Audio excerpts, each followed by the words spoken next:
اکابر دارالعلوم کا جو مسلک ہے، سمجھے، آپ میں مطلب تقلیداً یہ بات نہیں کہہ رہا ہوں، بلکہ بصیرت کے ساتھ یہ بات کہہ رہا ہوں، اور آپ بھی مطالعہ کریں، سمجھے۔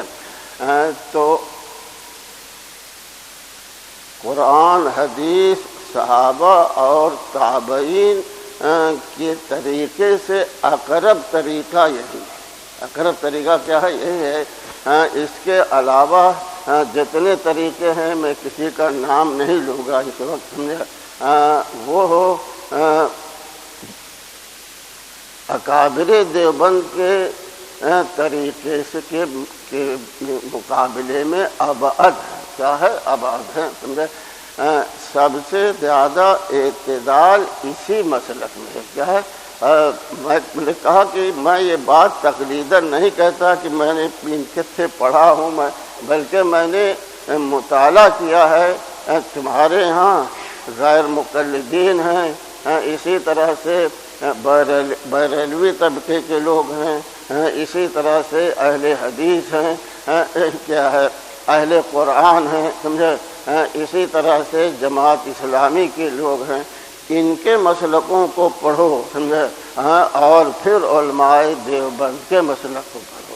جب ہم یہ کہتے ہیں کہ علماء دیوبند، تو سب تو جتنے فرقہ ہیں سب علماء دیوبند ہیں، یہ مطلب نہیں ہوتا، سمجھے۔ دیکھو، مسلک دارالعلوم کو منقح کرنے والے عام طور پر ایک سوال پیدا ہوتا ہے ذہنوں میں کہ سب لوگ تو اہل سنت والجماعت میں سے ہیں، تو یہ 1.5 اینٹ کی مسجد آپ نے کیوں بنا لیا اپنی دیوبندی آپ کہنے لگے، سمجھے۔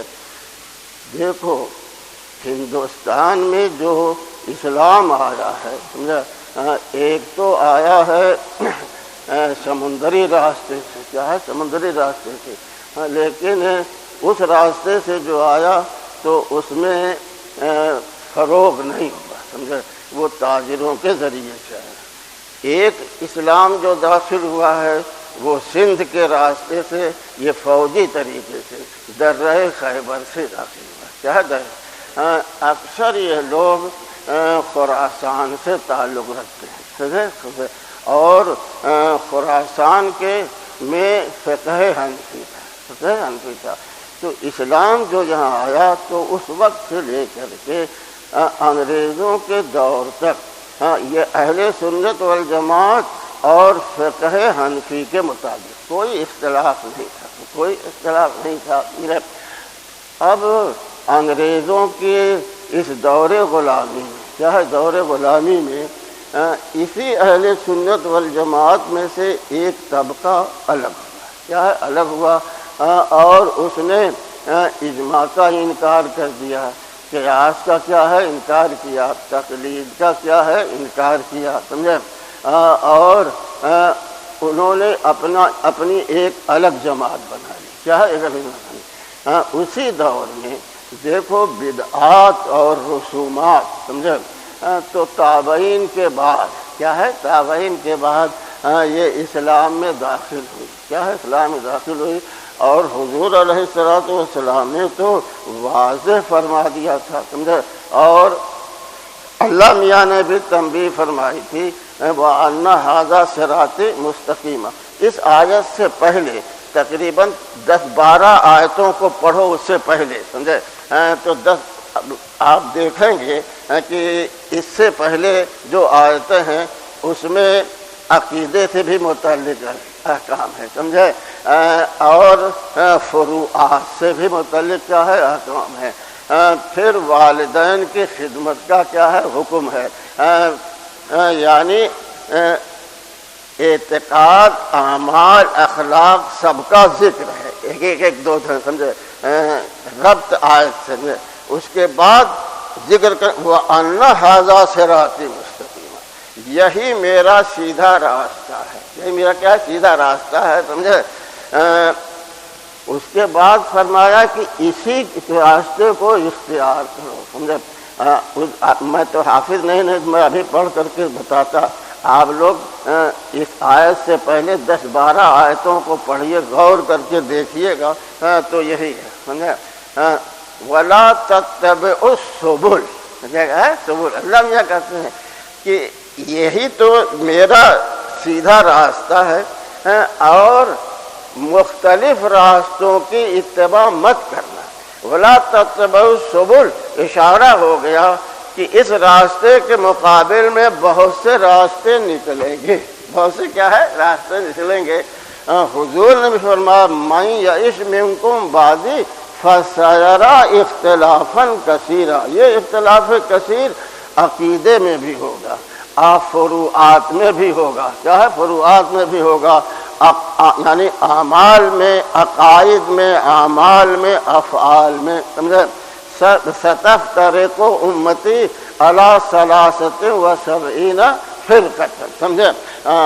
تو قرآن میں بھی اشارتاً بتایا گیا، حدیث میں صراحتاً بتایا گیا کہ یہ ہے مختلف طریقے نکلیں گے، سمجھے؟ مختلف نکلے، وہاں فرمایا اختلافاً کثیرا، اس اختلاف کثیر کی صورت میں آپ کیا کریں گے؟ تو فرمایا علیکم بسنتی و سنت الخلفاء الراشدین، وہی بات کہا الا فرقۃ واحدۃ ما انا علیہ واصحابی، یہی بات قرآن میں کہا گیا فاتبعوہ، اسی صراط مستقیم کو اختیار کرو۔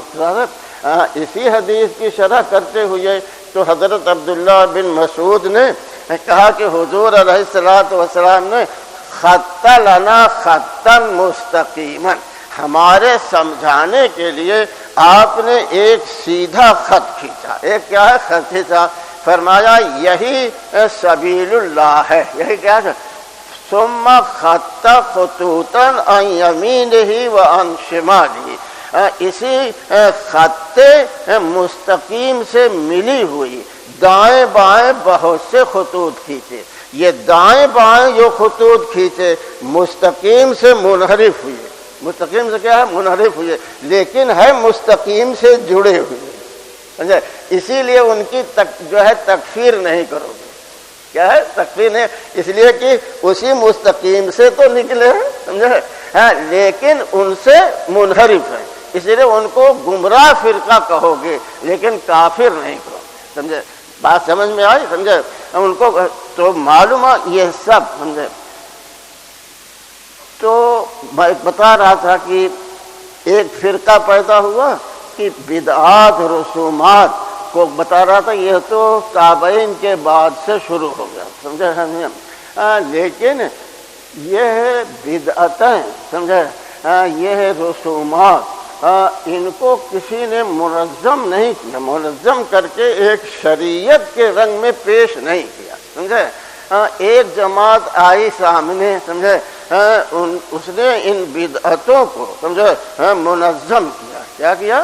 منظم کیا، منظم کر کے ایک شریعت کا انداز اسے دے دیا، کیا شریعت کا انداز دے دیا، سمجھے؟ ایک جماعت پیدا ہو گئی، اسی جماعت اب علماء دیوبند، علماء دیوبند، سمجھے؟ جنہوں نے اجماع کا انکار کیا تھا، قیاس کا انکار کیا تھا، سمجھے؟ اور فروعات میں، سمجھے؟ تو اب یہ ہے اجماع کے قائل ہیں، قیاس کے کیا ہے قائل ہیں، سمجھے؟ جن لوگوں نے کیا نام ہے کہ بدعتوں کو منظم کیا تھا تو بدعت اور سنت کو واضح کیا، کیا ہے واضح، یہی جو ہے اس لیے ضرورت پڑی کہ ان کے مقابلے میں اب ان کو بریلوی کہتے ہو اور ان کو اہل حدیث کہتے ہو، اس کے مقابلے میں ضرورت پڑی کہ تم اپنے آپ کو دیوبندی کہو، کیا ہے کہ ہمارا مسلک تو مسلک دیوبندی، ورنہ یہ تفریق کیوں ہوتی، سمجھا؟ اس لیے ضرورت پڑی، اس لیے ہم کہتے ہیں کہ ہم مسلک دیوبند پر ہیں، سمجھا؟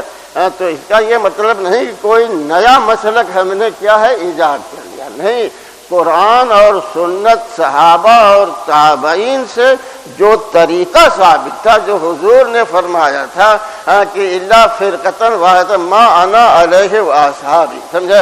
جو ہے علیکم بسنتی و سنت الخلفاء الراشدین، میں نے کہا کہ اقرب طریقہ جو ہے وہ قرآن، حدیث اور خلفائے راشدین، صحابہ اور تابعین کا جو طریقہ ہے اس سے اقرب یہی طریقہ ہے۔